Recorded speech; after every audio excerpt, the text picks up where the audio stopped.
Hola, mucho gusto. Mi nombre es Sammy Ramírez y en esta oportunidad te quiero explicar todo lo que tiene que ver con el diagrama de flujo. Bueno, su nacimiento fue expuesto por primera vez por el señor Frank Gilbert en la Sociedad Americana de Ingenieros Mecánicos, más conocida como ASME por sus siglas, en el año de 1921, bajo el enunciado de proceso de gráficas, primeros pasos para encontrar el mejor modo. ¿Qué es el diagrama de flujo? El diagrama de flujo o flujograma o diagrama de actividades es la representación gráfica de un algoritmo o proceso. Se utiliza en disciplinas como la programación, la economía, los procesos industriales y también la psicología cognitiva. Tenemos un pequeño ejemplo de la parte derecha. La actividad del proceso es la lámpara no funciona. Entonces ahí entraríamos a una decisión que sería una pregunta que sería: ¿está enchufada la lámpara? Si no está enchufada, toca enchufarla. Y si está enchufada, hay que preguntarse nuevamente: ¿está quemada la ampolleta? Si está quemada la ampolleta, hay que cambiar la ampolleta. Si no está quemada la ampolleta y no prende la lámpara, entonces hay que comprar una nueva lámpara. La simbología y el significado. La forma es una flecha mirando hacia la derecha, que se conoce como línea de flujo, y es para mostrar el orden de los procesos.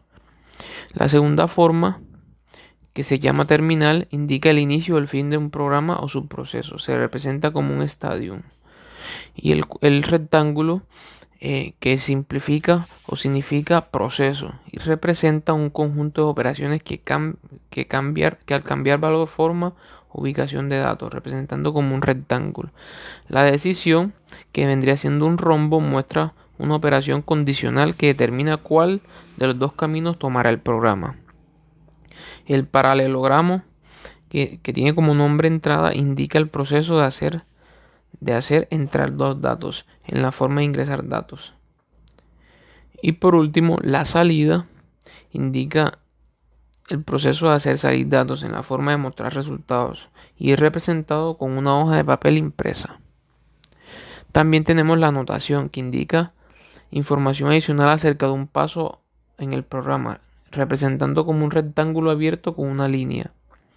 Luego tenemos el proceso predefinido, que muestra por su nombre un proceso que ha sido definido en otro lugar, representando como un rectángulo con un doble lateral en cada lado, como lo vemos. Luego tenemos el conector de la página, que es un círculo pequeño, que significa pared de conectores etiquetando reemplazar líneas largas o confusas en la página del diagrama. Y por último, tenemos el conector fuera de página, que significa un conector que etiqueta para usar cuando el objetivo es otra página, representado con la forma de un plato. Las ventajas de aplicar el diagrama de flujo: ayuda a ilustrar modelos y conectar ideas, y obviamente esto favorece a la productividad de la empresa. Favorece la comprensión del proceso al mostrarlo como un dibujo. Permite identificar los problemas y las oportunidades de mejora del proceso. Muestra las interfaces del cliente y proveedor y su relación. Y también son una excelente herramienta para capacitar a los nuevos empleados y también a los que desarrollan la tarea cuando se realizan mejoras del proceso. Como ejemplo tenemos el proceso de cocinar un huevo. Ahí tú te preguntas si lo vas a hacer frito o lo vas a hervir. Si lo vas a hacer frito, toca freírlo como una actividad. De lo contrario, toca hervirlo como otra actividad. Luego te vas a preguntar en el mismo orden si lo quieres salado o no lo quieres salado. Si es que no lo quieres salado, te vas a servirlo directamente al plato. Pero si quieres aplicar un poco de sal, te toca agregar la sal y nuevamente o posteriormente servir al plato. Muchas gracias.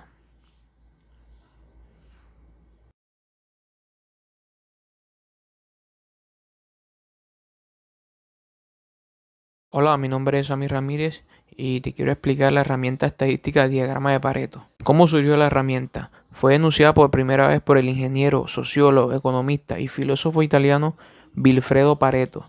Este señor nació en 1848 y murió en el año de 1923. El diagrama de Pareto es una gráfica que organiza valores, como lo vemos en la gráfica, los cuales están separados por barras, que son las rojas, y organizados de mayor a menor respectivamente, de izquierda a derecha.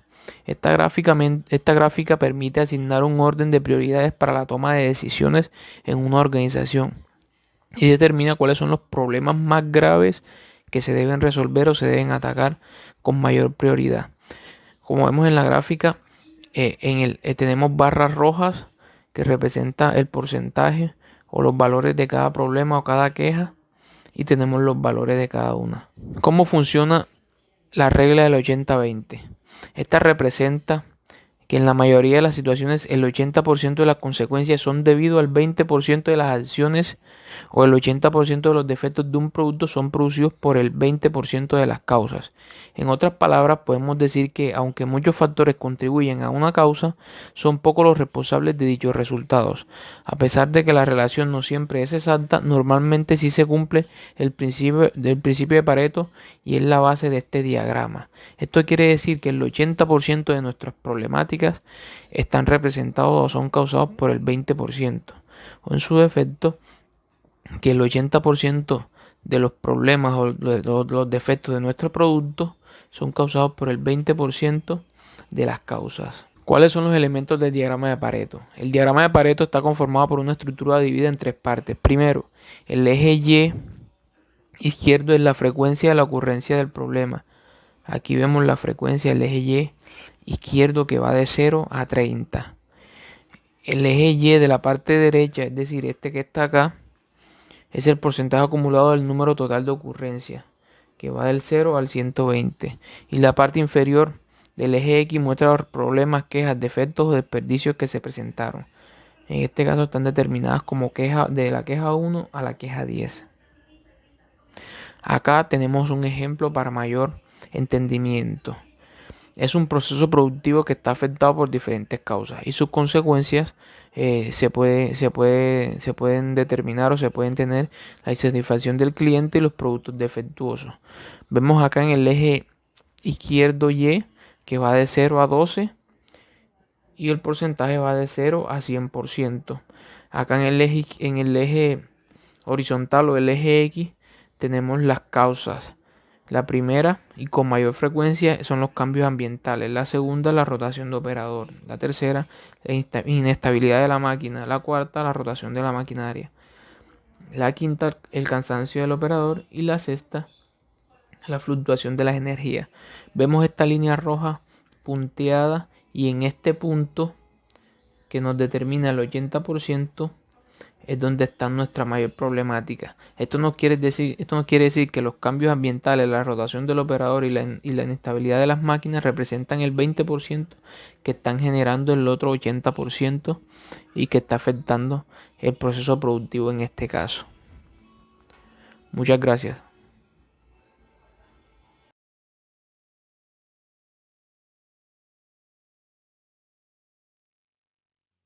Hola, buenas. Seguidamente de el tema que les estamos explicando, que son las herramientas estadísticas para el control de la calidad, seguimos con diagrama de dispersión. ¿Qué es un diagrama de dispersión? Es importante conocer dos conceptos breves que en casi todo el internet pues lo dan a conocer. Uno, un diagrama de dispersión revela si existe una relación entre dos variables.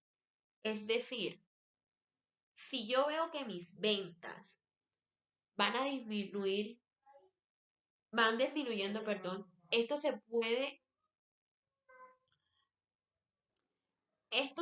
atribuir y diferenciar diferentes factores, los cuales pueden ser un mal manejo de herramientas y máquinas, o también puede ser una mala interactualidad por parte de mis trabajadores.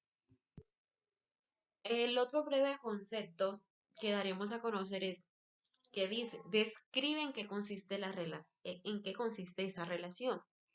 Es decir, si una variable sube, la otra variable subirá o bajará. Bueno, a continuación veremos un claro ejemplo para que entendamos un poco más. Bueno, antes de hacer el claro ejemplo para que entendamos un poco más esta relación en cómo hacer este diagrama, eh, daremos a conocer para qué se usa este diagrama de dispersión. Bueno, este diagrama de dispersión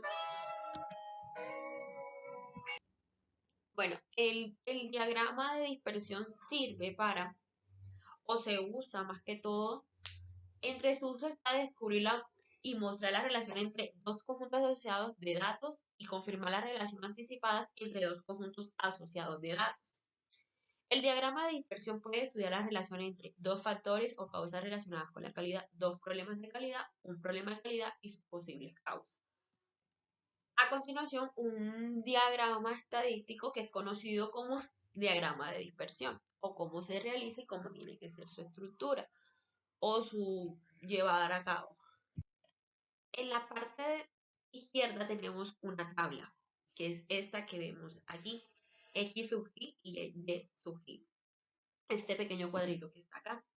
Y de este lado, del lado derecho, tenemos y encontramos una tabla estadística que es la que da a conocer como diagrama de dispersión. Ahí de este lado es donde se ve por qué tiene que ser diagrama de dispersión o cómo va a ser su realización.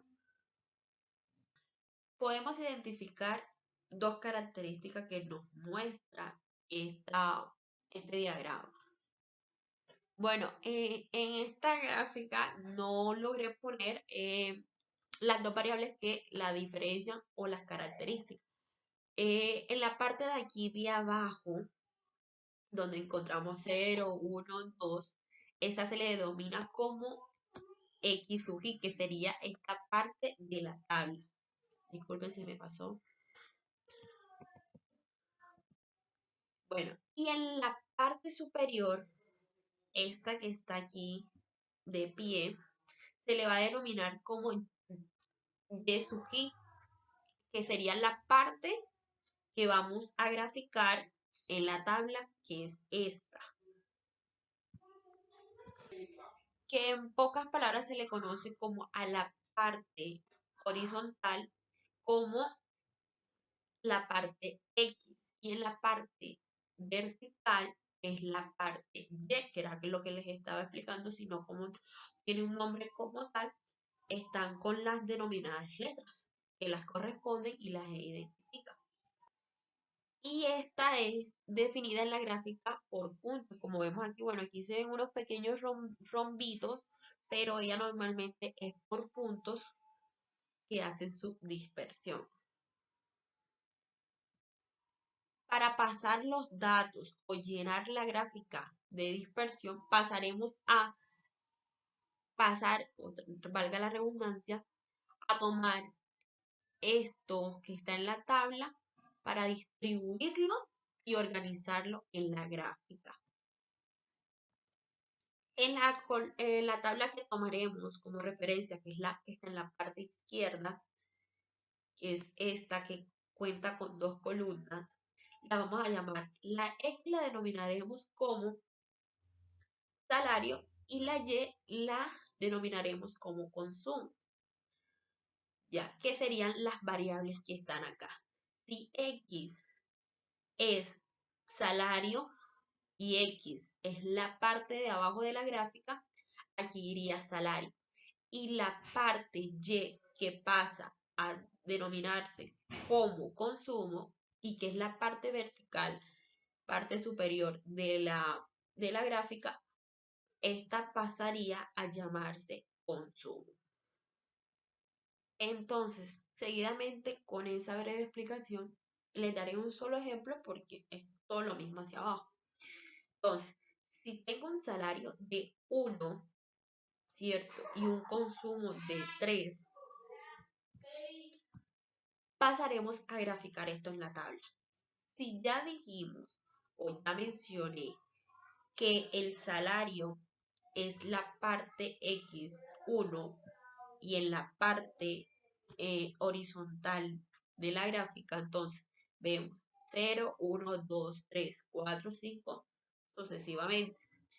El 1, si se dan cuenta que sería la primera seleccionada acá, es la guía.